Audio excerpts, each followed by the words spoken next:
This is the Relevant Podcast.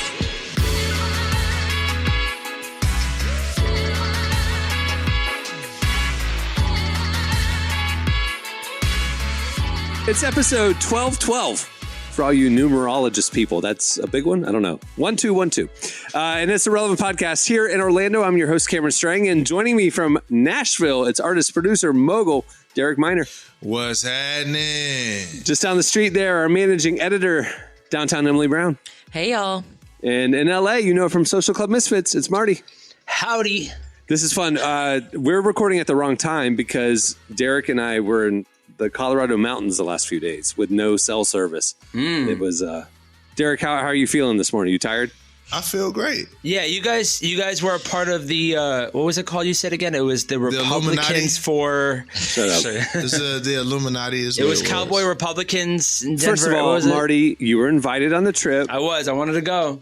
And you didn't go. And there were several moments during the trip. Derek said to me, man, Marty should be here right now. Yeah. I wish, man. I had guys coming to shoot content, and I hate that I have to do that now. I have to shoot content like 4 days, and then, all right, guys, go home. You guys were off in the mountains getting lost. Marty and I were doing other fun work things. That's right. Okay, first of all, we weren't just like it was. Well, you guys were horseback riding. Well, I did horseback ride up to the top of a mountain, and it was snowy, Colorado peaks all over. It was pretty epic. I've never done that before. You. So happy. You know, it was deep dive, amazing. Like Derek, I don't know how you feel, but like I just feel lighter. Like I feel like deep soul work happened, and like I feel clear eyed. Like I don't know, man. It was Marty. Next year you got to come, man. I'm planning on crying the entire time, dude. I cried so many times. As a man, to cry is the greatest, especially as you get older. Yeah. It's just such a good release, just to be like, I'm over it. I just had to cry it out. Yeah, man. Yeah, no question. The best feeling in the world. Emily's like, what is going on? Yeah. Here's some secrets that no one knows. Men loved it. I love crying. I love it. No, I love making men cry. Oh, good Lord. Not that kind of crying. Therapeutic, healing crying. Oh, I don't. Yeah, right. I don't know what y'all are talking about then. Not breaking hearts type thing. But I'm glad you guys went to that. It was great. It was dope. It was super dope. Derek, I couldn't get Derek on a horse. I was about to say, did you guys both go horseback riding? But I didn't. Wait, why did you not want to get on a horse? I've been there, done that. I'm good. I got him on a horse on another trip when we were in Wyoming. And then on the next trip where there was horses, I was like, hey, you want to go horseback riding? I mean, you do that now. You know, he's like, no, I'm good. I did it. I did it. It was great. Did you not like it? It's not that I didn't like it. It's just it wasn't my thing. Like it was like, all right, I did it. You know, like balancing on a horse and then your abs are like. First of all, horses are massive. Yeah. Huge. Like they're massive, and I'm a large man. So like to be. How did people fight on horses? Like that's see what you do about that. Like it's crazy. Like jousting is had to be terrifying. Those had to be like very, very large men. Like it's a crazy thing because they in had my gear mind, on too. I mean, they are like, but that makes it stuff. even crazier though. Like first off, a horse could put a 240-pound man wearing a suit of armor, holding a big stick. Yeah. Like, and they ran into each other at the same time. Like, that's a crazy thing to think. So, I don't have any armor. There's not even helmets. A guy said he was wondering why we shouldn't have bike helmets while riding on the horse. Derek, I did think of you on the trip and on the trail, and I was glad you didn't do it. Because the one that we went on in Wyoming was very easy. It was an easy ride. Yeah. This was, we were literally climbing a mountain on the horses. Yeah. And my horse, his name was Marvel, and he was the largest horse of all the horses. They gave me the tallest, biggest, massivest horse, and he had a huge personality, and he wanted to like create his own path. And see the guy who brought us all together, I'm not going to mention his name. Yeah. But he's listening. Yeah. And he likes to do things like, oh, it's not that bad. Like, hey, we're going to go on a small 10-minute walk and then you're gone for 45 minutes. You know what I'm saying? Like, so I'm not like, I'm Not in the falling for mountain, that. 8,000 feet in the air. Yeah. Even the car ride up here, like we're riding the car up. It's On up dirt some roads. curvy situations. It Yeah. was snow on the ground. Listen, Yeah. man, as a Oh, it's black snowing. man, there's a level of like, there's a level of intuition that you have that's like, this ain't adding up to what they trying to sell. So Yeah. I'm like, nah, there ain't nothing but mountains around here. So riding a horse on Wyoming and it's flat ground, that's cool. Right. But it was steep getting up here. Where are they riding the horse to? They have to be riding on the side of a mountain. Nah, I'm cool. I'm going to sit here. Kevin Costner. I took a nap. That's what I did. He did. He actually did take a nap. He felt refreshed with a cup of coffee when everyone's walking in the house. He's like, hey, guys. So to my brother that's listening, didn't get me. He, man, I'm telling you, it was a life-changing trip for me, but the weather was kind of crazy. I live at sea level. I live at 0. You know, we have humidity in the air. It's moist. We don't need moisturizer here in Florida. You know, it was 82 degrees when I left. We got there. It's snowing. It's ice all over the place. It was 8,000 feet elevation. Yeah. 8,000. That's a mile and a half up in the air. I mean, Derek can attest, our cabin there's like a main lodge and our cabin was like kind of up this hill. And you'd look at it and like, oh, it's just right there. My goodness. By the time you got to the cabin, we're like holding on to the door. I hate that. Like we couldn't catch breath. It was awful. Oh, man. I hate Man, that. I got to the cabin and I felt like I just ran a marathon. For real. I'm like, dog, I'm not trying to ride a horse feeling like that. Like, dog, no, you're not going to get me. Like, nah, I'm The air cool is with that crazy one. up there because a few years ago when I went to Colorado, I would like go on hikes and I was like so out of breath, just like not even because like the terrain was necessarily bad. It's just so high up in the air, and then I'm hiking. Like it just was hard, and people would pass me if I like took a stop, and I would feel so it's bad the about worst. myself because I was like, wow, I'm really out of shape, and it's like I'm slightly out of shape. These people just are used to living here and can breathe. Normal. Yeah, so it's like man. I don't know how to breathe here, and I'm like forcing myself to exercise. I was Double asking whammy. some of the ranch hands that live there and stuff. I was asking them like, how long did it take you to acclimate to this air? And it was like a couple months. Like honestly, Man. what I don't understand is the NBA or the sports teams. Like Denver's, you know, at Mile High City, so 5,000 something feet. We were at 8,000, but still a mile in the air is different. How? I mean, that should be a huge home field advantage for the Denver sports team 100%. versus a team coming in and can't catch their breath, you know? Like, how do you run for 2.5 hours like basketball and like in that kind of air? That's why soccer teams do that. Soccer teams, they go to high mountains and they start to practice because it's like their air. So you would assume you're right. Why would Denver not be the check best? this out. And I'm a debrief with white people on this show because I just went and hung out with a bunch of white people. I know it's a lot of white people that listen to the show, but it's also some brothers and sisters that listen. I got some of them in my Discord, but I have to debrief with y'all. Okay. White people different. I'm gonna tell you why. What? Because we just said all of this stuff, like the air is thin, and I wake up and it's 6:30 in the morning because I'm on a different time zone, and I see this white dude sprinting across, getting his run in, like he's running like the black dude on Get Out. You know, like when he's running straight to you. I'm talking about he's in a dead sprint, and I'm like, dog, listen, man. I don't even want to walk up the hill. What are you doing running at this? I'm talking about he is like in a dead sprint. I was like, oh yeah, that's when I realized I was like, white people different. Like white people different. I love y'all. It's different in a good way because I'm like, listen, I know some of the most athletic men on planet Earth, but I don't know none of them that would be, I'm talking about dead sprinting like that. I'm like, man, it's a mindset thing, bro. For real. I ain't gonna hold you. It's crazy. It was on vacation too. It's like we were there for a few days. Relax. Dog, why would you torture your heart and lungs like that? He probably felt so good about himself. Oh, man. My Apple Watch was going off nonstop. We would be sitting talking around the fire, and my watch would be like, "Hey, your heart rate's elevated," just because the air is so thin. You know, it's crazy. Yeah, bro. I ain't riding no horse on no mountain. I'm not doing it. I'm not. I love that Derek and I, the last few years, have had a lot of these adventures, these very, very white adventures, and I love it.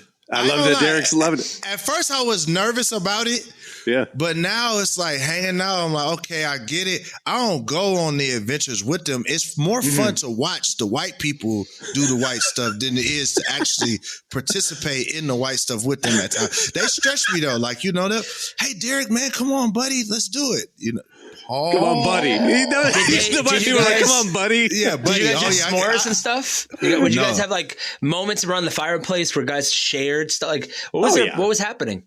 Well, I mean, we won't too much, but I mean, it was like a lot of free time like that, a lot of conversation, a lot of intentional connection, people that maybe you wouldn't know otherwise. The guy who gathers this group every year is very intentional about who he brings. And then it's like there's Christian business leaders, artists, like philanthropists, innovators, crypto guys. I mean, just like a weird mix. Baby. Weird mix of people. And that's what's so cool about it is like, it's not about what we do. It's like, there's this shared thing of like, we're all running, in life, we're all running. We all are working for something bigger than ourselves. We all have faith and we're not competing with each other. And like, that is a rare thing for men to be together who aren't competitive with each other. And we want each other to win and we can make each other better. And that is what's beautiful about this mix. Derek and I go on other trips where it's just hanging out and relaxing and we need rest. Yeah. This gathering every year is more about, man, I come back clear-eyed, healed, inspired. It's like it's been life-giving to me. I've gone now twice and it has been literally like tent poles in my life, like these moments. You got me hyped up. All the listeners are hyped up too. We all want to do the Relevant podcast retreat. We'll do the cruise. I'd say this though. The epiphany I had, Cameron, I think that it has, not to get like heavy, but when we look at the world today, that's so uncommon. But I don't think it used to be uncommon as much. Because you think about it, like your friends were the community that the people that you were in the neighborhood with. And everybody in your neighborhood didn't often do the same thing. It was different types of people down the street. This guy's a plumber. That guy works at a bank. This guy does this. And, people would hang out, drink beer, sit on the porch. That's it. Talk with neighbors, and then, talk about, man, this is happening in the marriage and this. I think that we need a return to that. And I think what makes that so refreshing is that it's actual true community. Because like in a community, most people aren't really competing with each other except for who has the best lawn. You know what I mean? Yeah. Like it's not that much. And I think we've been so grouped along our interests. Yeah, the internet, it's like, oh, I'm interested in rap. Oh, I found this community of people that's interested. And then it starts off as innocent, but then it grows into different things or work, interests, group us together. But I would love to see just that not be uncommon. Yeah. Individuality, community that embraces that individuality. Yeah. I love that. That's so cool. I mean, think about it. We all live in our homes and we leave our front door, we get in a car and we go to there isn't community where we live anymore. That's a great point, Derek. Yeah. Good point. So we have to be intentional about it. And, certain people have that insight and are being intentional about gathering people and forming community that doesn't exist naturally, so that's the cool thing too, is I'm an introvert and I don't want to have small talk with a bunch of people I don't know. Like that's my hell. You put me in a room with 50 people, just like chit chatting. I literally will leave. I will just like go. I will like never mind. That's not me. But like, so like even the guy who gathered us was intentional about like, yeah, there were moments like that where everybody just hung out together, but it's like break off into smaller groups, meet people you didn't know. And it's like, man, I've developed friendships with people that I wouldn't have ever interacted with in real life, and like you live this out with them. You stay in touch. You're in each other's corners after that. Dude, it's crazy. I love that. Yeah. So thankful. It's good. All right. Well, we have a great show in store for you today. Coming up later, we talk to Pastor Mike Todd. You know him. Whoa. Leader of Transformation Church, best-selling author. We talk about a really important topic, like overcoming trials and trauma of life. And yeah, it's good. You don't want to miss that convo that he had with Emily. Also, we also have your feedback at the end of the show. What was the feedback, Emily? Remind me. Everyone submitted their fun car features because we were talking about like Tesla has silly features, and so like, what do you want to add to your car? Oh, things that they want to see added to their car. Yeah. Got it. That's awesome. Okay. All right, but stay tuned after this break. It's Relevant Buzz. Today's podcast is brought to you in part by Mercy Ships. Globally, 5 billion people lack access to surgical care. In sub-Saharan Africa, there's only one surgeon for every 200,000 people. Mercy Ships provides free, life-transforming surgeries for people who have little to no access to medical care. They help the blind see, straighten twisted limbs, remove deadly tumors, treat cleft conditions, and so much more. With state-of-the-art hospital ships, they provide safe surgery to children and adults living with treatable conditions, and it's completely free of charge. They do all this work with an all-volunteer crew of professionals who donate their time and talents. Surgeons, stewards, nurses, engineers, and more make the world a better place. Your donation today provides free, safe surgeries to people in desperate need of help. All gifts are matched, so please donate today at mercyships.org/relevant. Today's podcast is brought to you in part by Tim Tebow's book, Look Again. Have you ever wondered what would change if you truly believed you were infinitely valuable to God? In his New York Times bestselling book, Look Again, Tim Tebow reveals the powerful truth that when we learn to see the image of God in every person, including those we struggle to love, everything changes. Tebow shares incredible stories from his work with people the world often overlooks, and it will challenge you to stand up to the lies, rediscover the worth that everyone has, and impact the world for good. Find Look Again by Tim Tebow, available now wherever books are sold. All right, it's time for Relevant Buzz. All right, tell us what's happening at the intersection of faith and culture this week, Emily. Okay, the first thing we have to talk about is probably one of the funniest things that has ever happened. I'm really not being facetious here. The Onion, the satirical news site, has successfully bought Alex Jones' InfoWars website. Genius. No. Genius. That is so good. So let me this just happened. Let me give some backstory here. So for everyone who Can I say one thing, Emily? Can I say what's one up? thing? They tweeted when apparently they were keeping the secret, and Emily will explain, but they tweeted something, and this is how I found out. They're like, we're about to do the funniest thing. And that's what they said. They tweeted that we're about to do the funniest thing that no one knows about. And I was like, what is that? And this is what it was. Oh my God. So a little backstory if you don't quite understand why this is truly so funny.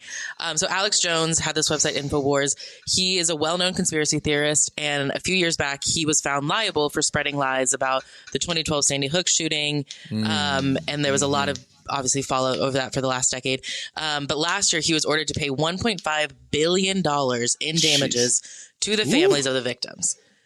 Obviously, he does not have $1.5 billion laying around. So he's been he had to file for bankruptcy. He's been selling off a lot of things, including InfoWars. So he's been auctioning that off since September. And not just the website, also like production stuff, like truly everything had to go. It's been on the market for a few months. And it was just announced this week that The Onion had won the bid. Wow. Amazing. Did we know how much? It's not revealed yet how much. It might come out later, but at the time of this recording, we do not know. But the owner of The Onion, he spoke to the New York Times about it, and kind of like what Marty was saying, he said, we thought this would be a hilarious joke. This is going to be our answer to this no guardrails world where there are no gatekeepers and everything's kind of insane. So he announced that their plan is to relaunch the site as a parody of itself. And That's why I think it's amazing. They're going to make fun of online personalities like Alex Jones. They even said, thank you for everybody who's been investing in our site because we use that money to buy this. So I'm really curious on how much they spent. I will say, too, what's interesting is they announced that they also partnered with Everytown for Gun Safety, which is an advocacy group that was formed in the aftermath of the Sandy Hook shooting. And they'll be advertising on the new InfoWars. So they're they are really sticking it to Alex Jones and all the money for the sale will go to the Sandy Hook victims and the families. Wow. So that's great. I wonder, does he think that he's wrong? Or by the way, side note, does he think he's wrong? I think he thinks he's right. He still thinks he's right. He's never admitted that he made it all up. I have not seen him admit I was wrong. So I mean, One of my favorite memes is Alex Jones wearing that tinfoil hat that he put on one. It's iconic. I hope that that's like their logo.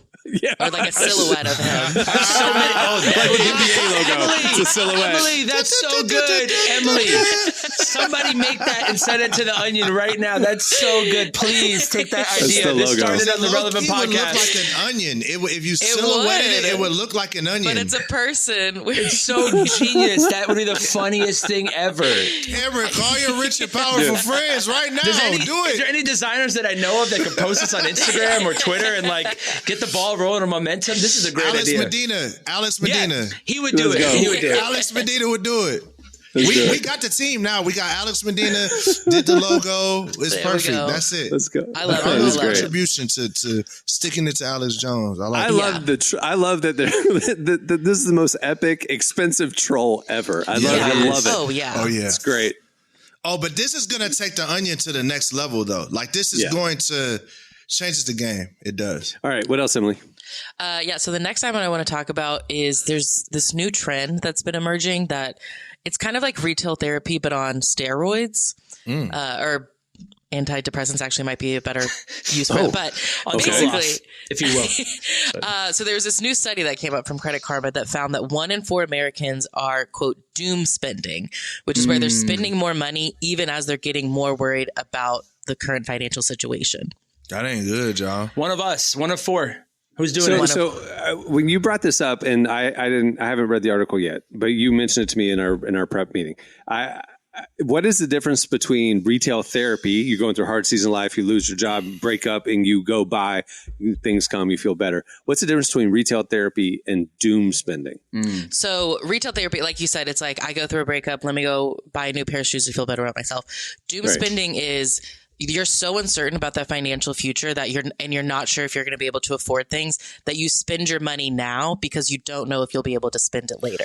They should call it YOLO spending. It sounds like YOLO That's really spending. what it is. Yeah. Is like, It's just like the world's about to crumble and collapse. I'm gonna buy that. That Ferrari. Because like the study also found 19% of young adults. Oh, because this is a trend that it's way bigger in young adults than just like general Americans. 37% of Gen Z and 39% of millennials admit that they doom spend. So of that, 19% of young adults do not have a savings at all. And over a third said that they don't even see a point in saving because things are just so up in the air. So they're like, why? I'll just go ahead and spend now. So it really is like a YOLO mindset. That's going to turn out great for everybody. No, it's not. That is bad. That is bad, guys. That's not good. Like, I feel like I've ranted about this before. We are in a media literacy crisis, and we're now also about to be in a financial literacy crisis. If people truly are not understanding, you cannot spend, like, if you're so concerned about not having money in the future, don't spend that money now. Listen, guys, the Bible says this, and I don't want to get on a high horse and preach, but the Bible says that you are a slave to the lender. And that's what it says. True. And if the future is uncertain, if it is uncertain and you're going out amassing all of this debt, if doom does not come and we don't all get, whatever you believe on going to heaven, hell, et cetera, and you're still here, you're going to be in a tight web of debt. And I don't want that for you. Yeah. So I want you to put your trust in Christ. I want you to put your trust in Christ and put your faith in Christ. And I want you to calm down, breathe, go for a run like that white guy did in them thin mountains. But do not put yourself in slavery over things. That's Uncle Derek is done talking, but just want to say that. The only thing you should doom buy is a new Bible and read it. Man, and they sell one with the Constitution if you guys are interested. They sell one. If you need the Pledge of Allegiance, I forgot who sells it, but somebody. The Homeschool Mom Bible. They're made in China, but I can't even remember. What did you say about the preschool mom Bible?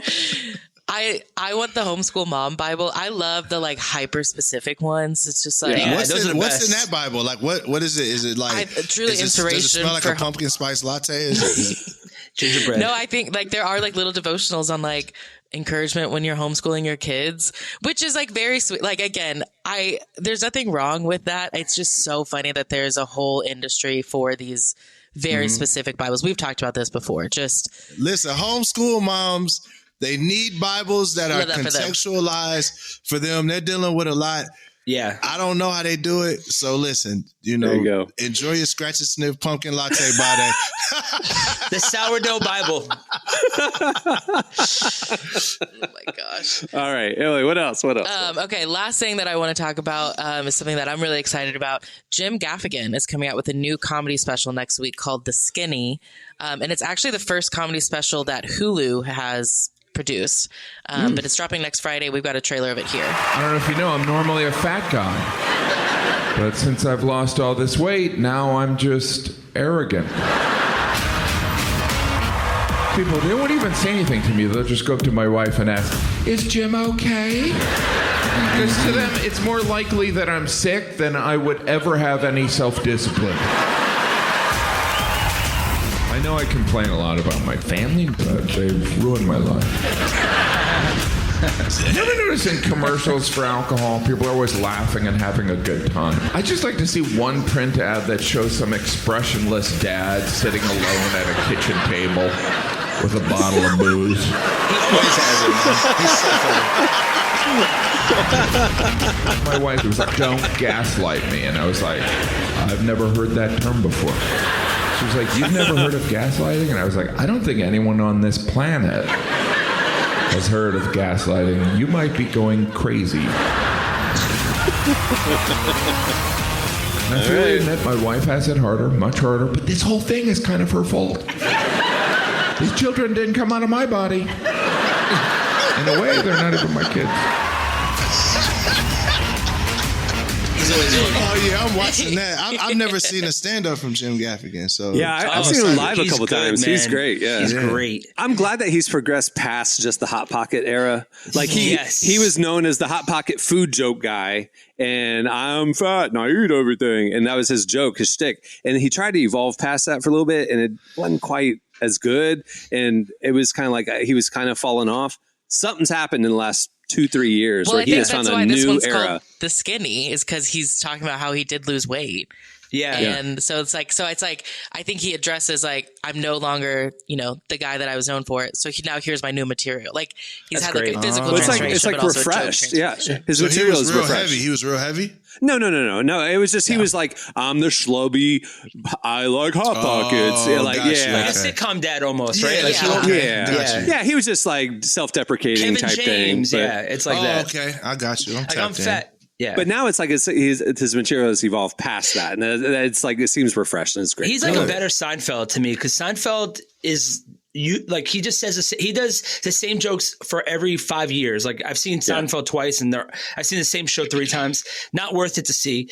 But with Jim Gaffigan, he does the same type of. Have you ever noticed? But it's it's like Midwest funny. And I love that about him, right? Is that what it is? Midwest funny? Yeah. It's ironic that you're mentioning Seinfeld and him because they co-headline arena tours together, Gaffigan and Seinfeld. They're the same guy, but just, literally Seinfeld is name because I've literally seen him twice, 5 years apart. He did the same stupid show. And I was like he talks about this, and he even did the same show on Netflix, like that you will see live. I don't know why he doesn't retire jokes. I just don't. I thought it was kind of known that Seinfeld wasn't a great stand-up comedian. I know. I don't get it. Like he's like this iconic comic, and he's actually not that funny. Well, because when I would watch like Seinfeld with my dad, we'd watch it on Netflix. Like the last few years, we watched it on Netflix. My dad will just fast forward through the stand-up bits in the show, like at the beginning and end, because he's like, it's not that like, which he's already heard them, but he's like, I haven't heard them, and he's like, they're not that funny. Yeah.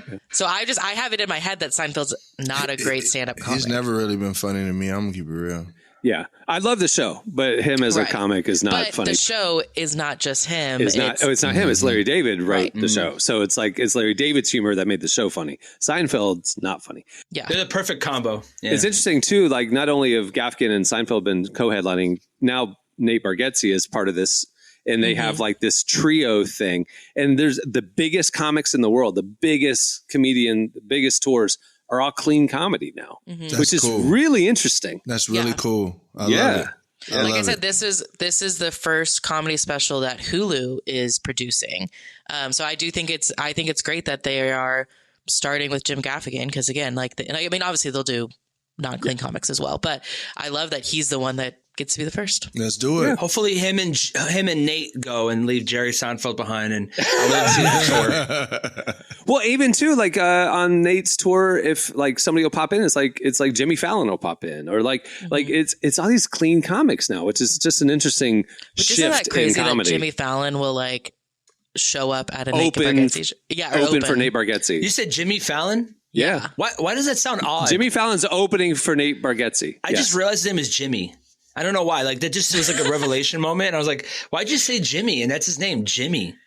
James Fallon? You want me to call him James Fallon? No. I just. You ever like hear someone's name and you're like, for instance, I was watching crazy. Tulsa King and I saw Sylvester Stallone. I'm like, his name is Sylvester. Like I don't know why. Like it just hits you in the head. You're like, what? You ever had that? You see something, you're like, why? I just realized it. I don't know. Little baby Sylvester, like their parents. You what were the named parents the doing? baby Sylvester. He's not a cat. I can't imagine Sylvester Stallone as a baby. I assume he like came out as a grown came out man. as a grown man with muscles, with a strong chin. Anyway, all right, that'll do it for Relevant Buzz. Make sure to check out relevantmagazine.com every day, where we are covering those stories and a lot more at the intersection of faith and culture. Thanks, Emily. Stay tuned. After this break, Mike Todd joins us. Today's podcast is brought to you in part by John Mark Comer's book, Garden City, a book that speaks to the tension we all feel between work, rest, and purpose. The New York Times bestselling author John Mark Comer takes us to the scriptures to identify what it really means to be human and flips the script on the idea that who you are matters, not what you do.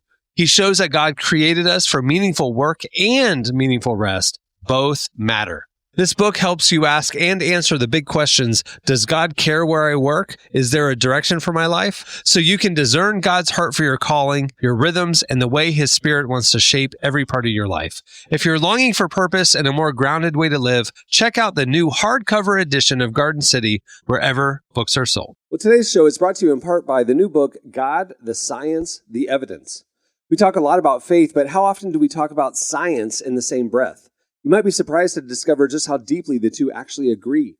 For centuries, science has been used to dismiss the idea of God, but today an intellectual revolution is underway. Modern discoveries in physics, cosmology, and biology are consistently revealing the same truth: creation isn't an accident. That profound reversal is what engineers Michel-Yves Bolloré and Olivier Bonassi investigate in their international bestseller, God, the Science, the Evidence. This book is a rigorous, evidence-based critique of materialism, inviting you to explore over a dozen scientific, philosophical, and historical domains. It shows that what was once seemed impossible, that science could point to a creator, is now supported by a vast and convergent body of evidence. With over 400,000 copies sold in Europe, this book is sparking a global debate. It's thoughtful, fascinating, and a powerful reminder that reason itself affirms the existence of God. Learn more and find out where you can purchase your copy today by visiting godthesciencetheevidence.com. Today's podcast is brought to you in part by Erwin McManus's book, The Barbarian Way. Some books don't just inspire you, they confront you. The Barbarian Way, now celebrating its 20th anniversary, is one of those books. If you felt the pull of God towards something deeper and wilder than the safe, predictable version of faith that we settle for, McManus reminds us that following Jesus was never meant to be tame. It's meant to awaken courage, passion, and purpose God placed inside us. He draws from the wild stories of Abel, Noah, Moses, Rahab, and others to remind us that following God wasn't meant to be tame. Safe faith isn't working. Step into the story God is writing for you. Choose passion, choose boldness, choose the Barbarian Way. Available now wherever books are sold.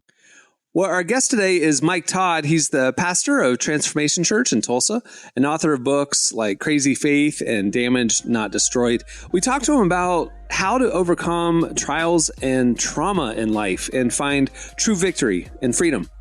Here's Emily's conversation with Mike Todd.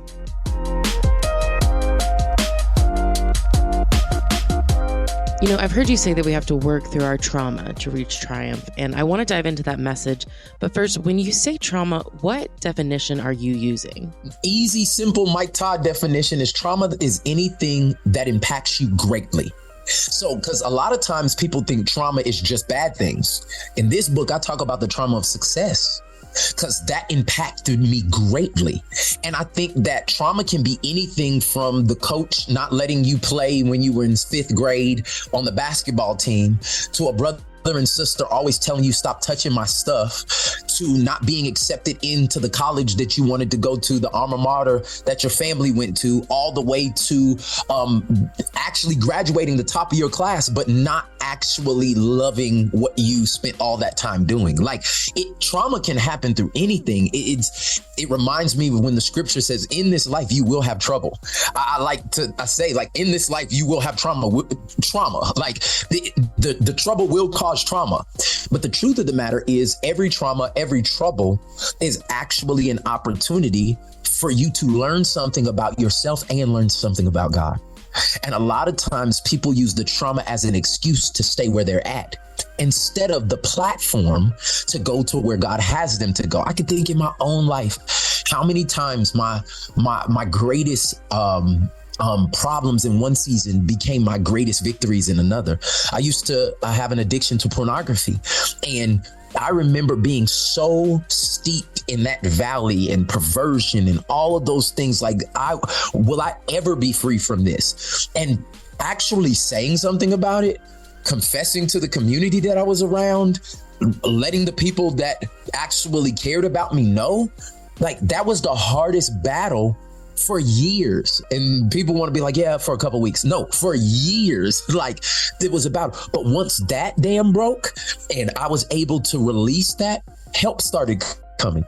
And now it's been a decade and a half that I've been away from that addiction, and I can relate to people now who are still in that. It became my platform. And that's what I'm just trying to tell everybody. Like, if you face the pain, face the trauma, face the hurt with God's help, it actually turns your pain into your platform.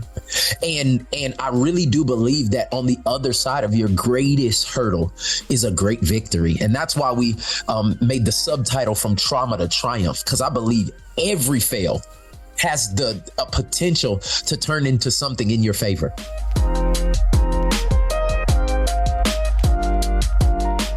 How can we start that healing journey for ourselves? Like, what's the first step we could take? The thing that I'm going to tell everybody on every interview, everywhere, is that you're damaged.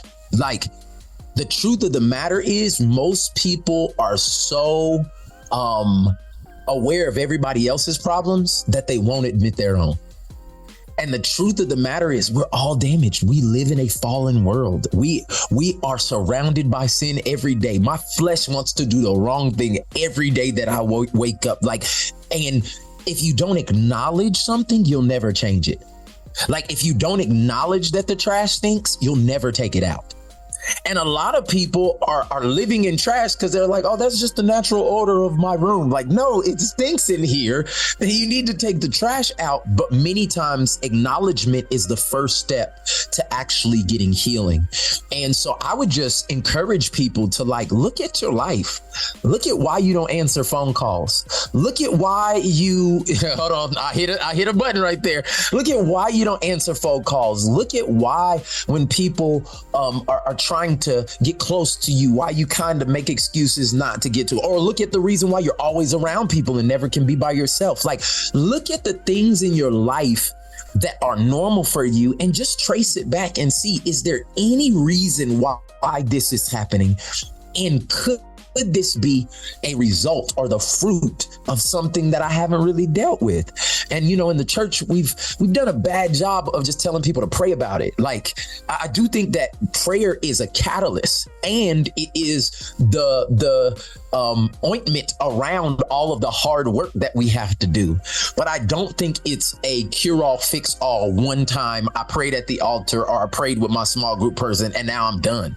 I can't tell you when I was in youth ministry how many people was like, oh, I feel different now. And I was like, yes, you feel different now, so do a different step now. Go to counseling, go to therapy. Like, now that you feel different, cut those people off. And a lot of people try to walk into the same lifestyle after a moment or an encounter with God. And I believe that it took years many times to get to where we are. It's a journey to get there. It'll be the journey out of it. But that's why we have to first acknowledge that maybe I'm damaged, and like, maybe there's some things I need to work on, and God still loves me, and I still have hope. and I'm still funny. Like I can do all of that at the same time. And that's why I love that God and life are so beautifully complex that it allows all of us to fit into this beautiful story that is being written.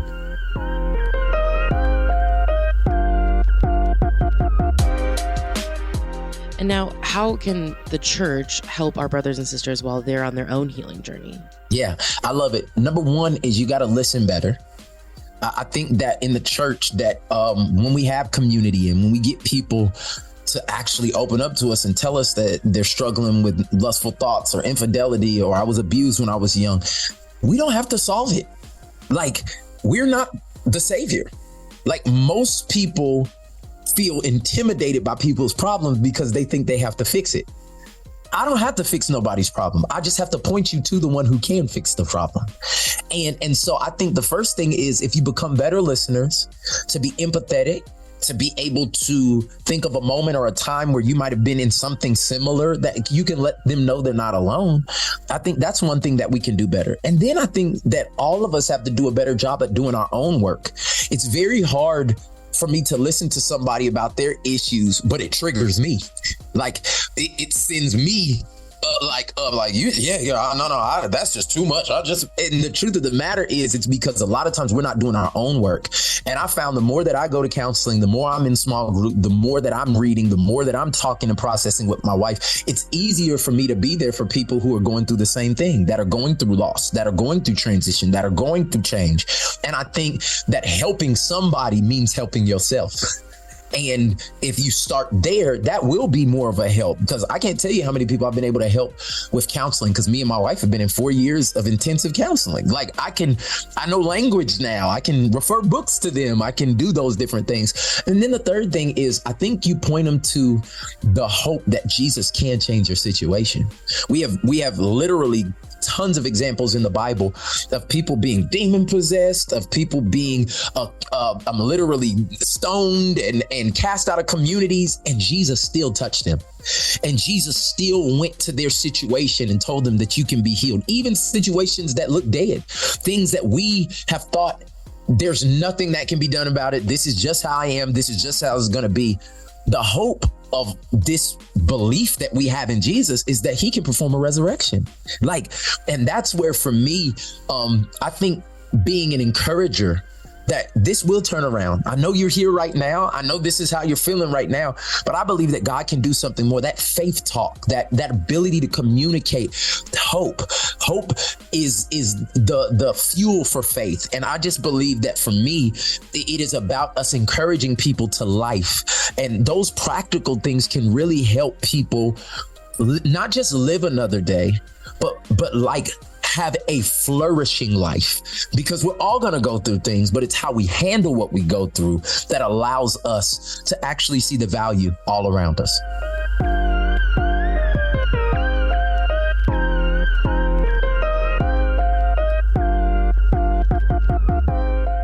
That was Mike Todd. Make sure to check out any of his books. Crazy Faith, Damaged Not Destroyed.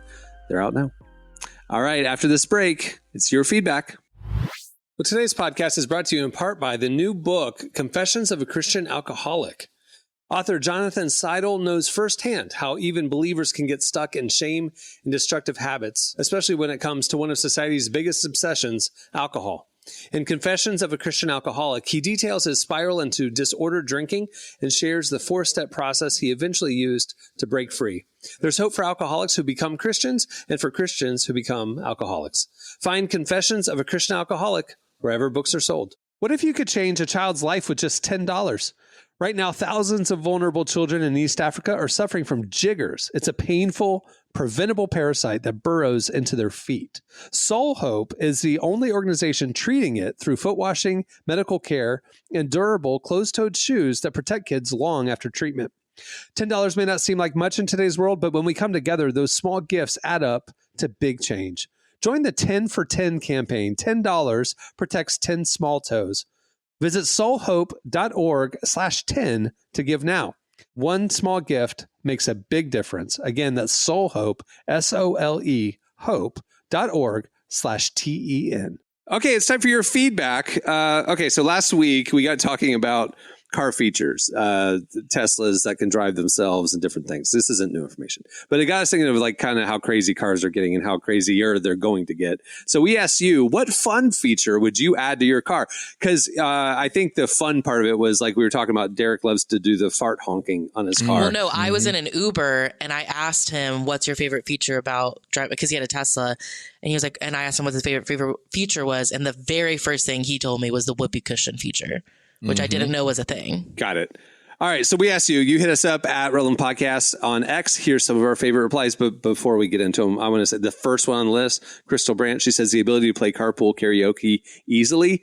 Literally, there's karaoke in Teslas. There's a whole section. Good try, Elon. How does that work? Like, what? Like, there's a whole library of music, and it's just like if you went to a karaoke bar. It's all the big songs from many decades, current ones as well. And you just pick the song you want, and as you're driving, your passengers can play karaoke. So you hit play, and it plays the instrumental of the song, and the big screen is all the lyrics, just like at a karaoke bar. That's what it is. I'm gonna be honest with you. A lot of these are available on Tesla. Yeah, like, a lot of them are. I'm those in that too. Yeah, I ain't gonna hose. Yeah, I wouldn't mind a mood light show. The Tesla does that. Literally does it. You can open the doors. It does it. The full on tray. I mean, they don't have that, but they do. But that's Bentleys a big thing do right now. Yeah, Bentleys that's a do. big thing right now for Mercedes. Yeah. But here's the thing. This is the best one. Chris Taylor has the best one. Says it'd be cool if there was a personal hype man voice every time you look in the mirror, something that automatically goes like looking sharp or go get him. Like that actually, I love that. That actually kind of fly. I ain't gonna lie. That'd be kind of The cool. chair kind of slaps you in the butt, like as like a coach would. You know what I'm saying? Like, oh, I feel good about myself here. You the man. that actually would be nice, because there's times where it's like, I'm going to something like a new event or something, or I'm like doing something by myself, and it's like I'll call my friend to have them hype me up. But if I could just look in the mirror, and it would give me like a little AI hype. is about to do that. Watch, we're gonna have AI hype man. It's coming. I would love it with a famous voice. Like I would love it with. Oh my! You're telling me Taylor Swift could hype me up? Yeah, she's like, "You go, girl," like that. You know what I'm saying? Like Morgan Freeman, dog. I need Morgan Freeman right over here to the side. Hold on, Emily's checking her makeup in the rearview mirror, and Morgan Freeman is like, "You look great." You're like, what? Yeah. Like, you don't want that. James Earl Jones is like, "You are amazing." I would love that. Christopher Walken. Yeah. That could be fun. Yeah. Reedy or not says, I know it's already out there, but I can't wait to get a self-parking car so I don't have to have parallel park ever again. It's pretty cool. Do you guys ever use that feature? I do. It's pretty No, useful. me and my Nissan Rogue parallel park ourselves because Me I and don't my have a Mazda. Yeah. Normal cars have that function too now. They do the self-parking stuff. That's the thing. I know here's the thing though, not to brag, I'm very good at parallel parking. Yeah, same. I never use it because I'm good. I don't need your assistance. So it is kind of like the one flex I have. So, because the amount of times I will pull into a parallel parking spot in one take and the passenger with me is like stunned, it makes like clapping. That's my personal hype. So starts clapping. I'm definitely a 2-3 take guy. I'm not even lie. I'm a 2-3 take guy for sure. Many times I've gotten at like if I was in the passenger seat, my friend had to parallel park, we'll switch spots so that I can parallel park. That's amazing. Okay. That's really funny. Texas in you. That got something to do with Well, no, it's Texas. because I did parent-taught driving, and my parents had like this big expedition or SUV, whatever. And my dad, I don't know if he did this intentionally or if he just didn't quite realize it, but we would go to the high school parking lot to practice, and I had to parallel park into a motorcycle parking spot, which is pretty tight. He knew what he was doing. And so I could get parallel this park. expedition in a motorcycle. Yeah, and there's no cameras probably, Emily, right? There you were didn't do it with not. cameras, so you had to put your arm on the shoulder. And Yeah. just do That this reminds turn. me of dodgeball. If you can dodge these wrenches, you can dodge a ball. That's what it was. Now, I will say my car now does have a backup camera. And so it is a little harder to parallel park if I don't have a backup camera now. Yeah. Mine, you can see on top, and you're like, okay, I'm going to crash this guy. I can see it via satellite. Wait, you can see it from the top? Yeah, my car, I can see it. I can see both sides, the front, back, and the back. So literally, like, there's a top bird's eye view of me pulling into the car. Wait, that's cool. Yeah, it's really neat. How'd y'all learn you mentioned you learned to drive on an Expedition. I learned to drive on a stick shift Toyota Tercel, like a 1985 Toyota Tercel stick shift, little tin can. But that's how I learned to drive. Like, it was almost like it was my grandparents' car and it was the only one available to me. But it was like, in hindsight, like, I'm glad I did, because it was like I learned to drive on the hardest car possible to learn how to drive on. And then it made you just a better driver. That's a great question. What's your first car that you've ever? I love that question. Astro van. You learned to drive an Astro my van. gosh. What color was it? It was white with a gray and maroon stripe. Pinstripe, absolutely. We had an Astro van that was gray, but I learned how to drive on the this like used. Remember Jurassic Park? Those Explorers. Oh, yeah. My dad loved the movie so much. Apparently, like he bought the same model. It was like super old, and that's what I learned how to drive on those little Jurassic Park Explorers from the 90s. Derek, I didn't know that that's what an Astro van was, but now like. You looked it up. Is really I have so much more respect for you now. I'm like imagining you driving it, and it is the funniest. It was. Listen, I used to drive that Astro van like it was a freaking. You were like, "This is my Mercedes." Yeah, bro. I had that. We had that in gray. Oh, yeah. I love that car. Honestly, it was crazy. But the one we had like TVs that went down, and it was great. Yeah. Yeah, I used to whip that joint. Yeah. Well, ours is pretty great. Okay, it's time for this week's editorial question of the week. Okay, well, at the beginning of the show, Derek and I were talking about the epic trip we got to participate on in this week. And the one that Marty and I didn't get to go on. Yeah, correct. Marty was invited. You were not. It was only men. Oh, okay. What? It was what? We don't want to have women there messing things up. It was a cry fest, Emily. Let us be. No, it's fine. It's fine. Me and my girls are going to do something. I don't want to cry in front of you. That's what it is. I told you, I love when men cry in front of me. It's so fun. Well, I don't want to. We're going to work on that.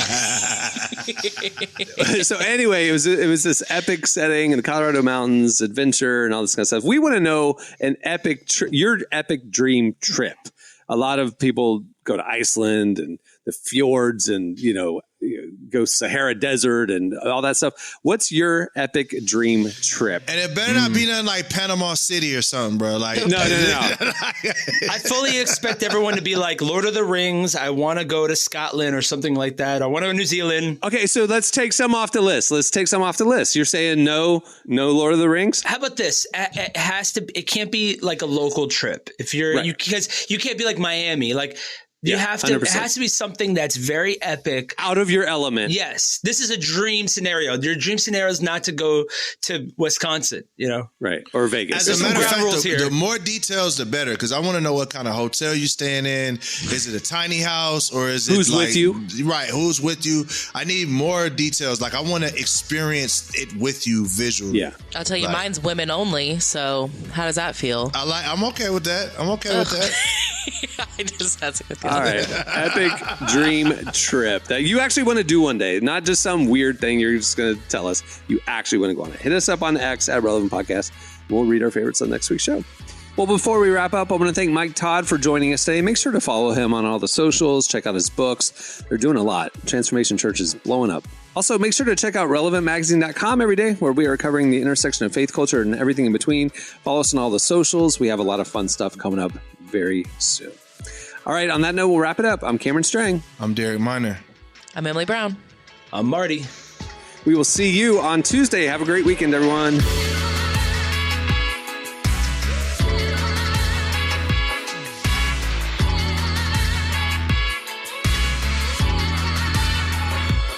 Thanks for listening to the Relevant Podcast.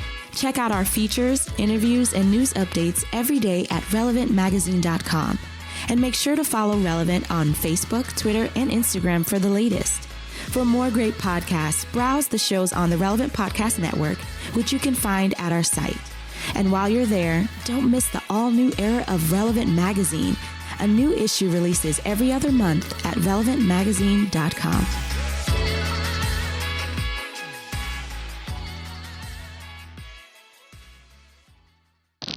White people different. Relevant Podcast Network.